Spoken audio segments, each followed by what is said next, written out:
Саламатсыздарбы, Серептовдун жалпы көрүүчүлөрү жана катталуучулары. Саламаттык сактоо министри Алымкадыр Бейшеналиев кызматынан кетти. Ал соңку жылдары бул кызматты 2 жолу аркалады. Ал ошол эле учурда президенттин ишенимине ээ болгон жана талкууга көп түшкөн чиновник. Негизи эле бул тармакка келген жаңы жетекчи ал жактагы көйгөйлөрү чечип, реформаларды улап кете алабы деген суроо менен эл өкүлдөрүнө кайрылып көрөбүз. Биз менен чогуу болуңуздар. Эми биринчиден үмүт бар.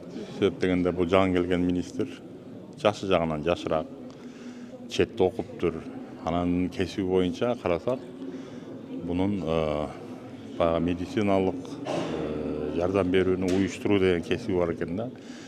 Бул мен ойлойм баягы алдын ала ооруларды эскертүү деген. Мондай специалист биринчи жолу келип атат окшойт министр болуп. Ошон үчүн үмүт бар.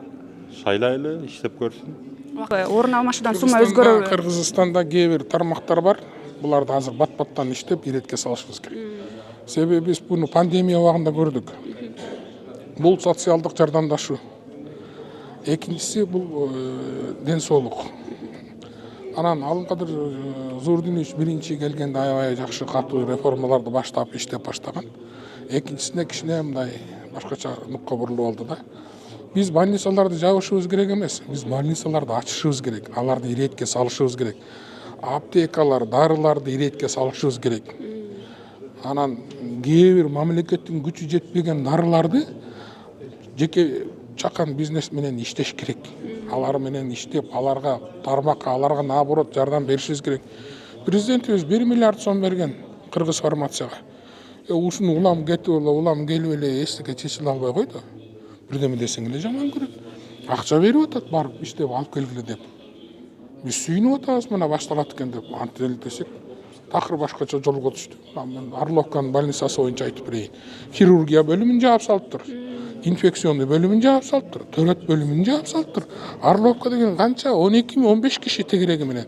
Эми төрөш үчүн или Геминге барышың керек, или Токмокко барышың керек. Сен кызык экенсиң.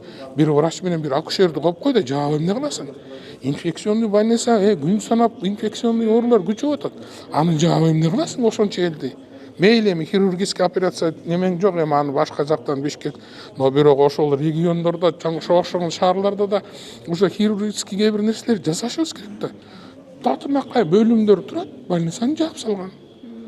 Анан эми баардык бул бир эле примерди айттым. Ошон үчүн больницаларды иретке салыш керек болчу.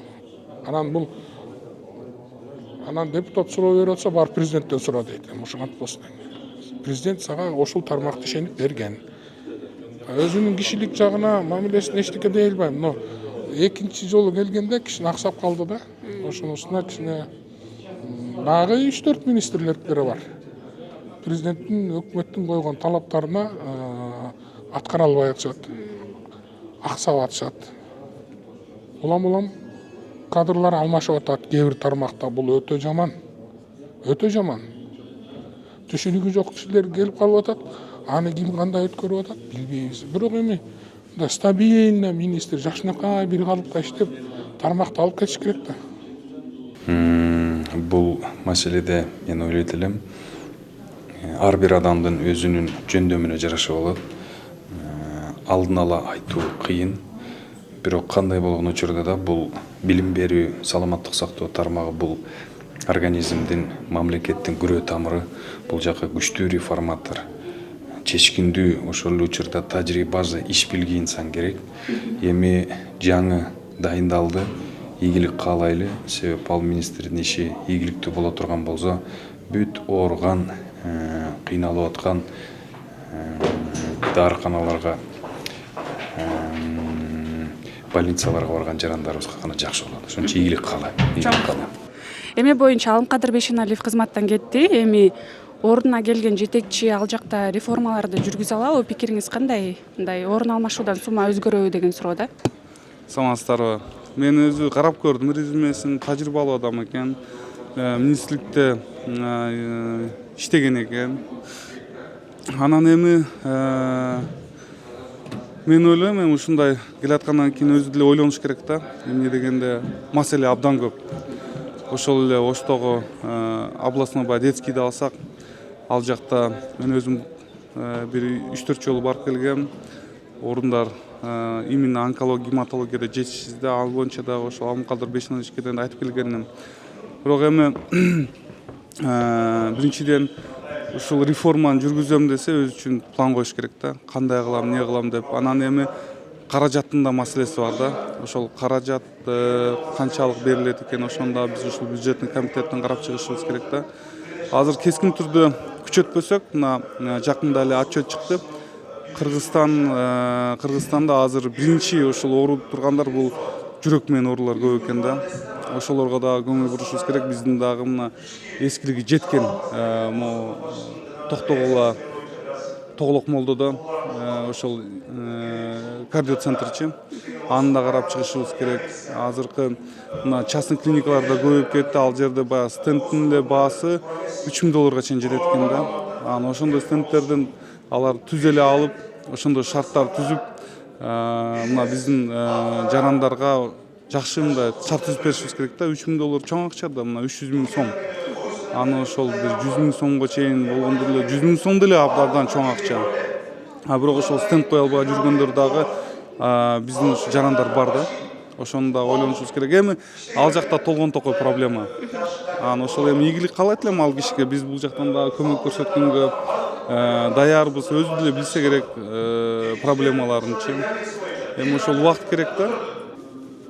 Алымкадыр Бейшеналиев иштеп турган учурда эми жакшы жактары жанагы врачтардын айлыгы көтөрүлдү. Анан жанагы тез жардамдар жаңыланды, бир топ Элеман деген арзан аптекалар ачылды.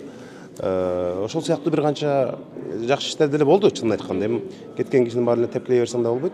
Бул Эркин Чечейбаев эми жанагы дүйнөлүк саламаттык сактоо уюмунда, ошо Швейцарияда иштеген, көп мындай эл аралык тажрыйбаны билет.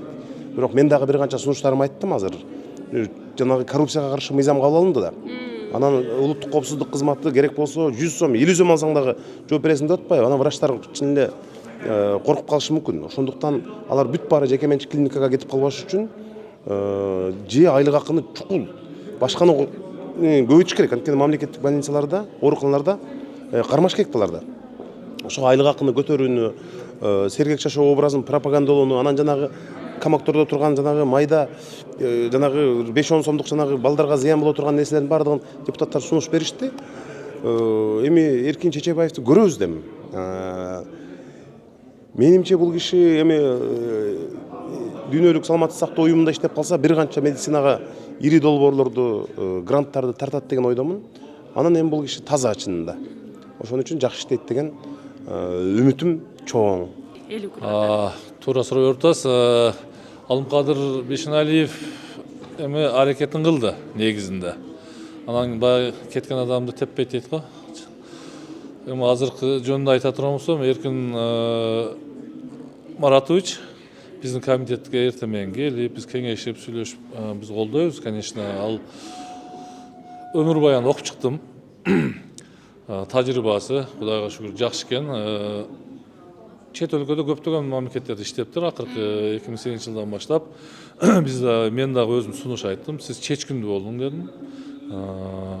Чечкиндүү болуп, решительный болуп, жанагындай кадр маселелериңизди өзүңүз бир сыйра неме кылып иреттеп алыңыз дедим.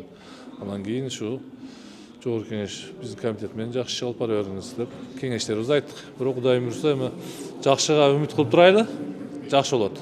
Менин оюмча убакыт берели, бул жигит ишин көрсөтөт. Медицина тармагы оор, билесиздер. Алымкадыр Бейшеналиев кызматынан кетти. Анан жаңы келген жетекчи бул жактагы реформаларды улай алабы? Эми бул жакта көйгөй көп да бул тармактачы негизи. Пикириңиз кандай? Орун алмашуудан сумма өзгөрөбү деген суроо. Эми жаңы келаткан министрди мындай тажрыйбалуу кадр деп эле билебиз. Болгону бул жерде эрк керек, анан президенттин колдоосу керек. Эгер ушу эки нерсе болсо, мен ойлойм реформа кылат. Пикириңиз кандай? Эми орун алмашуудан сумма өзгөрөбү деген ар кандай сиздер кайсыга формулага такып атасыз мен билбей атам. Бирок адамдын кесипкөйлүк жагынан билинет да ал нерсечи. Эми ал азыр жаңы бизге жаңы үй болуп дайындалды. Эми бизге келсин, резюмесин окуп, өзү менен жакшылап таанышып, анын программасын угуп, анан кийин колдоп беребиз деген ниеттемин да. Суроолорду бересиз. Ооба, албетте, ошентебиз. Тез ошо токтолуп сунуш берип атат, мен ойлойм. Ал киши бүгүн азыр бизде конституциялык комитетте карап атат. Ал жерде тийиштүү суроолорду берет, но бирок биз угушубуз боюнча ал киши бул тармакта көп жыл иштеген, министрдин орун басары болуп иштеген экен, ошондой эле баягы эл аралык ВОЗдо иштеп кеткен экен. Анан бул санврач экен. Анан биз менин маалыматым боюнча андан тышкары бул ушу алдын алуу, оорулардын алдын алуу боюнча өзүнчө бир окуулардан өтүп сертификаттары бар экен. Мен ойлойм, негизи бул жумушка келип ошол президент койгон талаптарды, анан бүгүнкү коомчулук койгон талаптарды ишке ашыра алат деп, себеби алдын алуу бул негизги биздин депутаттар бүгүнкү күндө көптөгөн көтөрүп атпайбы? Ошо биз качан гана биздин жарандарыбыз элибиз ооруп больницада жатып калып батпай калганда эле биз ыз чуу көтөрөбүз деп. Ал үчүн ошондой болбош үчүн алдын ала алуу иштерди көбүрөөк жүргүзүш керек, профилактиканы көбүрөөк жүргүзүш керек деп. Ошондуктан бул киши сан тармак, сан врачтын там негизи бул профилактический алдын алуу. Мен ойлойм, бул өзүнүн кесибине жараша бул жумушту жакшы тартып кетет деп. Мына урматтуу көрүүчүлөр, өзүңүздөр баамдагандай айрым эл өкүлдөрү Алымкадыр Бейшеналиев биринчи ирет келгенде жакшы иш алып барган, ал эми экинчисинде бир аз туура эмес нукка бурулуп кетти деген пикирлерин билдиришсе, айрымдары жаңы келген жетекчи дагы дүйнөлүк уюмдарда иштеген, бир нече жогорку билими бар адис экенин айтышууда. Бул боюнча урматтуу көрүүчү, сиздин пикириңиз кандай? Комментарийге өз оюңузду калтырсаңыз болот. А биз болсо сиздер менен коштошобуз. Кайрадан көрүшкөнчө саламатта калыңыздар.